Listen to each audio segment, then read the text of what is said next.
கர்த்தருக்கு ஸ்தோத்திரம். அப்போஸ்தலர் நடவடிக்கைகள் 2ஆம் அதிகாரம் 47ஆம் வசனம். தேவனை துதித்து ஜனங்கள் எல்லாரிடத்திலும் தயவு பெற்றிருந்தார்கள். ரட்சிக்கப்படுகிறவர்களை கர்த்தர் அனுதினமும் சபையிலே சேர்த்து கொண்டு வந்தார். ஆதி சபை நம்முடைய வாழ்க்கையினுடைய இன்றைக்கு விசுவாசத்தினுடைய வளர்ச்சிக்கும் விசுவாசத்தினுடைய நம்முடைய முன்னோக்குதலுக்கும் ஆதி சபை நமக்கு முன்மாதிரியாக பரிசுத்த ஆவியானவர் நமக்கு எழுதி கொடுத்திருக்கிறார். தேவ ஜனங்கள் தேவனை துதித்தார்களாம். ஆதி சபையில எல்லாரும் ஒன்று கூடும்போது வீணான வார்த்தைகளை பேசுவதில்லை. அவர்கள் தேவனுடைய ரட்சிப்பை பற்றியும் ரட்சிப்பின் சுவிசேஷத்திற்காகவும் அனுதினமும் தேவனை துதித்து ஜனங்கள் எல்லாரிடத்திலும் தயவு பெற்றிருந்தார்களாம். எனக்கு அன்பானவர்களே, இன்றைக்கு பரிசுத்த ஆவியானவருக்குள், தேவ தரிசனத்திற்குள், துதியின் மையத்திற்குள், விசுவாசத்தினுடைய அர்ப்பணிப்புக்குள் நம் வாழ்க்கை இருக்கும்போது எல்லா ஜனங்கள் நமக்கு தயவு பாராட்டுவார்கள் என்று வேதம் சொல்லியிருக்கிறது. கிறிஸ்தவர்கள் எங்கு சென்றாலும் தேவனை அடையாளப்படுத்தக்கூடியவர்கள். கிறிஸ்தவர்கள் எங்கு சென்றாலும் விசுவாசத்தினுடைய எல்லையை, அவர்கள் நற்சாட்சியை பகிரக்கூடியவர்கள். ஜனங்கள் எல்லாரிடத்திலும் தயவு பெற்றது மட்டும் அல்லாமல் ரட்சிக்கப்படுகிறவர்களை கர்த்தர் அனுதினமும் சபையில சேர்த்து கொண்டு வந்தார். ரட்சிப்பு என்பது பரிசுத்த ஆவியானவர் மூலம் கிருபையினாலே விசுவாசத்தை கொண்டு நடக்கக்கூடியது.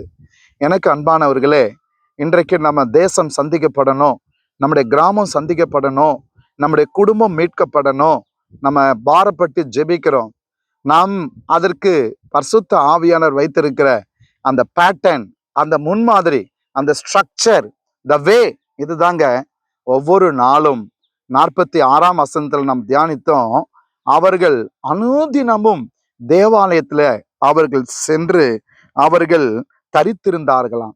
இன்றைக்கு பல நேரங்கள்ல இன்னைக்கு அநேகருக்கு சண்டே கூட அவசரமா சர்ச்சுக்கு போயிட்டு சீக்கிரமா ஆராதனை முடிச்சுட்டு அடுத்ததுபடியா என்ன வேலைக்கு போலான்னு நம்ம பிளான் முந்தின வாரமே பண்றோம். எனக்கு அன்பானவர்களே, நம்முடைய வாழ்க்கையில தேவ திட்டம் நம்ம வாழ்க்கையில் நிறைவேறணும்னா நம்முடைய வாழ்க்கையில தரித்திருக்கணும். Be stand and firm in the presence of the Lord. அப்ப அனுதினமும் சபை திறந்திருந்து அனுதினமும் தேவ ஜனங்கள் அவர்கள் தேவனை தரிசித்து துதித்து ஆராதிக்கும் போது தானா சபையில ஜனங்க வருவாங்களாம். ரட்சிக்கப்படுவர்களை இங்க கர்த்தர் அனுதினமும் கொண்டு வந்து சபையில சேர்த்தார். இன்றைக்கு நம்முடைய சபையும் நாமும் கூட இந்த 47ஆவது வசனத்தின்படி நாம் தேவனை துதித்து தேவ சமூகத்துல வாஞ்சையாய் இருக்கும் போது கர்த்தர் நிச்சயமாய் சொல்ல முடியுங்க, தேவ தயவினால் கர்த்தர் நிரப்புவார். இந்த நாட்கள் நம்முடைய சபையும் இவ்விதமாய் நிரம்பும்படி நம்ம எல்லாம் கண்களை மூடி ஜெபிப்போமா?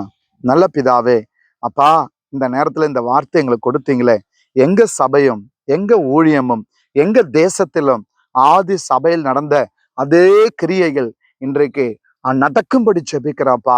எங்களுக்கானவைகளை நோக்கி நாங்கள் சபைக்கு செல்லாதபடி தேவனுக்கானவைகளை நோக்கி நாங்கள் உம்முடைய ஆராதனைக்கு செல்ல கிருபை தாங்கப்பா. ஆண்டவரே, ஆதி சபையை போல மீண்டும் எங்கள் சபையை ஆண்டவர் ஒரு விசை கூட பரிசுத்த ஆவியானவரே நீ சீர்படுத்தும்படி ஆண்டவரே மறுரூபமாக்கும்படி ஜெபம் பண்றோம். இந்த நேரத்துல இணைந்து ஜெபிக்கிற ஒவ்வொரு தேவ பிள்ளைகள், ஊழியர்களும் சபைகளும் அவிதமாய் மாறும்படி எங்களை ஒப்பு கொடுத்து ஜெபிக்கிறோம். ஆசீர்வதியும் இயேசுவின் நாமத்தில் பிதாவே. ஆமென். God bless you.